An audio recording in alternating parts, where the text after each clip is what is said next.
I'm gonna turn this old Guitar Hero guitar into Spider-Punk's guitar for like no reason other than the fact that I really want to, and I have no use for this guitar otherwise. It's also like significantly smaller than a normal guitar, so it's just gonna look really goofy, and I think that's really funny, and that's like the whole reason I'm doing this. Anyway.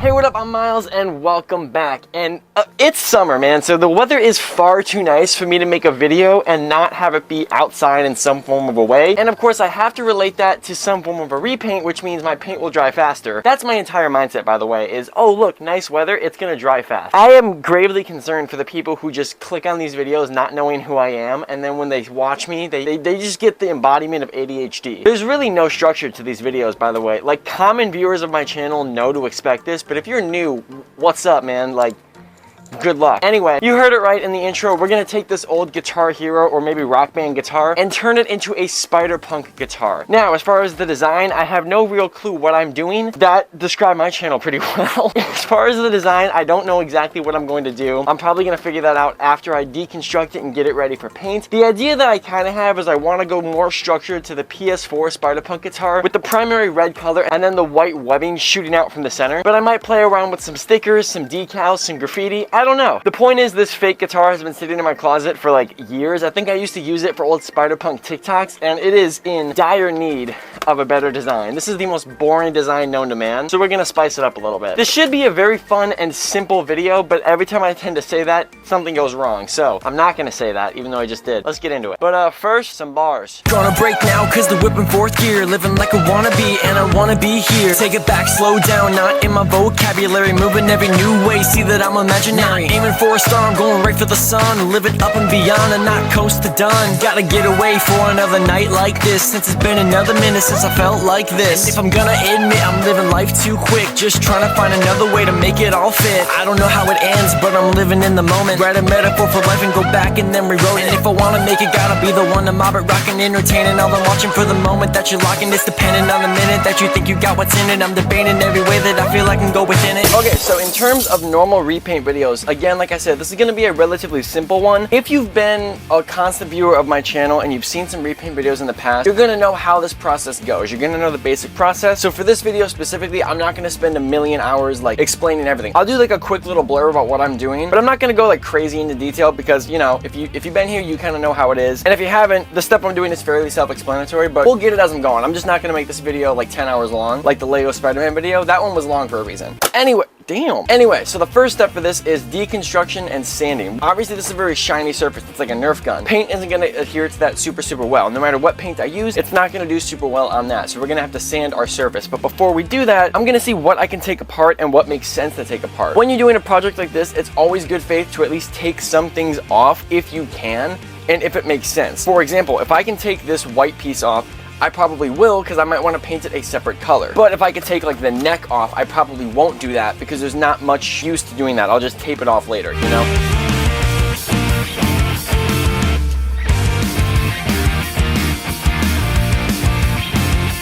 Alright, so I kind of looked around the thing. Obviously, I got this plate off, and that's the easiest thing to come off. There's two things I could do. I could either keep everything on and tape the little things off that I want to save, or I could take the entire shell and take all these pieces off. And I think in terms of what makes the most sense and being the smartest, I'm going to leave it all together because there's no reason I should have to take any of this stuff off. I can just tape it off. For all of this, I'm going to sand it and I'm going to prime it like normal. But then later, when I start choosing my color scheme and I start choosing what's going to stay, what's going to be a different color, that's when I'll start taping off and doing things differently. Same with this one. Super simple, easy stuff, guys. It's literally just taking some sandpaper, scuffing it off to get this texture off, getting it nice and smooth, basically getting all this raised lettering off, and then painting over with our primer. For the primer, we're going to keep it simple. We're just going to use our straight up Rust-Oleum 2X white primer. I'm using white primer because I want to use red paint, and as we know from the past, red paint only applies on a lighter surface, that being white. It's not going to apply on black, or even if I use the gray primer, it's not going to work. So let's do it.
Okay, so this is where we're at right now. We got our base colors down. Now here's the point where I have to now make a decision of what I want to do. Obviously our main color is red. I wanted to hold off on painting this because I didn't know what color I wanted to paint it. The base guitar is going to be red. Same thing with the top right here. I'm going to tape both of these off and then paint the neck red. But before I do that, I want to make a decision as to what I'm doing with all this. So the paint scheme I'm going with is pretty simple. We're going with a base color, maybe a little bit of airbrush shading that I want to do, and then the web. So we're going to do the web coming out of something. I don't know exactly where I'm going to take the web out of, if I want to go from the center, from an asymmetrical point, wherever. But the decision that I have to make is what I want to do with this piece, because obviously it needs to go back on there. Option number one is to paint this thing red, slide this back on, and just do the web over a completely red guitar. Option number two is to keep this thing white so it looks like that and gives us some heavy contrast, and then do the web on the outside of it. But then I don't know what I'm doing on this. Do I do the web black on this and white on here and I continue the lines out? And then option number three, which is the one I think I'm most leaning towards, and ironically of course it's the most difficult one to do, is I paint this red, do the white web on it, and then this becomes blue for the classic red and blue Spider-Man colors, and then I do the white web on top of all of it coming from one of these points. I think that's the option that I want to do, but I honestly don't know. Like, this is the beauty of a piece like this, and the fact that I can take it off is I'm not married to any of these choices. Like, if I paint this blue and I don't like how it looks, then I just sand it and repaint it white, and then I paint it whatever color I want to. So I think that's the way I'm going to do this. If I love how it looks, I'm going to do the webbing on it and go for it. If I hate how it looks, plan B is going to do an entirely red guitar. But that's all a lot of words just to say that I have a few different ideas. When it comes down to the webbing, obviously I want to do some airbrushing around the guitar to make it look a little bit more vibrant. Before any of that, I don't know why I spent so long explaining that, we're going to tape the neck off and paint the neck black. I think I'm just going to do it with a matte black for that, and I'll airbrush that later. Just so we have our base colors down. Yeah, that's the right move. Okay.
Clearly, a lot has happened. Let me explain. I kind of got caught up in working on this, and I just kind of wanted to keep going step by step, and I didn't want to stop to film and narrate everything. So, in terms of the top piece, we obviously went with the blue method. So, I put the plain blue over the plain red guitar to see how it looked. I didn't love it, but I saw the potential if I airbrushed. That's what made me decide to want to airbrush. So I did the same with this, is I custom mixed a darker blue, shot it over and did the same fade effect around the edges, but a little bit more subtle, so it didn't take away from the actual guitar itself. I did just lay it over, and I think it looks really, really sick, but I'm not going to show you guys right away. I gotta leave a little bit of suspense because we're almost at the final steps. So now here comes the final finishing steps. We have basically 2 more phases to do. The web and any... Oop, that's my middle finger. And any remaining minor little details. The web, I think I've decided how I want to do it. I'm going to use this button as my center point, and the web is going to expand out from there, right? The web is going to expand out from there on the actual body of the guitar, and then the same pattern is going to carry over onto this. So since it explodes from here, that means it's going to correspond to this, explode from there. The web that comes out, let's say here, will line up with whatever web comes out there. So there's going to be a white web on both of these. The way I'm going to apply the web is with the white Posca markers we used on my Lego Spider-Man head, because they worked really, really well. This is definitely more of like a decide as I go kind of project, a go with the flow kind of thing. Some of my projects are like this, as you guys know, and some of them aren't. Like, again, the Lego Spider-Man head, I had a plan from start to finish. This one is definitely go with the flow, customize it how I want, and I'm having an absolute blast doing it because it means I can change it up at any point. So, with all that out of the way, I'm going to try to do the last couple steps in a montage like I did those first couple steps, so you don't have to hear my narration again until the end. But let's get into it.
And just like that, with a couple easy steps and a little modification, we turned a boring old Guitar Hero guitar into a pretty cool Spider-Punk guitar. And man, I forgot how small that strap was. And I do have to say, even though it's not entirely perfect and I see a lot of different ways that I could have improved or changed or did something different, I do think that I'm fairly happy with that design, especially with from afar. You can't see all the little nitpicks that I have with it. If I want to go into those nitpicks, I'll be honest, the fact that the color changes from this deep red on the sides into basically nothing on the back, I didn't plan that far ahead because I didn't have enough of the dark paint that I mixed, so I literally just left the back as a cherry red. The strap, I kind of thought that I could do something cool to, but I never ended up acting on that. Some of the webbing doesn't line up as perfectly as I want it to, and also I had some issues with the Posca pens. They were doing a little weird drippy edge thing, but those are all just tiny little nitpicks. All things considered, I'm very happy with this project and how it turned out, especially considering the fact that, again, it started as just a boring old Guitar Hero guitar, and using the supplies we had, we turned it into something pretty cool. Now, I did hint at the fact that I'm gonna be doing another one of these. At least I think I hinted at it. If I didn't, then I'm gonna be doing another one of these eventually. Probably two more of these actually, because when I was kind of looking into the designs I wanted to do, this is obviously a custom design. I came up with this, but when I was looking into the designs that I wanted to do, two more popped into my head as an idea when I was looking at references, and that is the Spider-Punk guitar from the PS4 Insomniac Spider-Man game, and the Spider-Punk guitar from Across the Spider-Verse, both of which are very different and very unique, and I want to make both of them. That being said, I have no idea how I'm going to do either of those because I painted the only guitar that I have, so I'm either going to need to find more Guitar Hero guitars or do a lot of building. But either way, those are two more videos that eventually I'll make and I'm going to have a lot of fun doing. I do hope you enjoyed this video. Thank you so much for watching. Please make sure to leave a comment down below requesting other build videos. If there's something out there you want me to try to make, something you want me to try to repaint, let me know down below. I'm always willing to take more suggestions from you guys. That being said, we also have a suggestion tab in our brand new Discord server. First link down in the description. Make sure you go join that, check up with all the homies.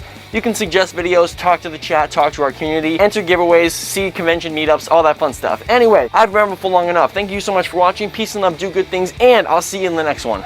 Peace. Yeah, Spider-Man!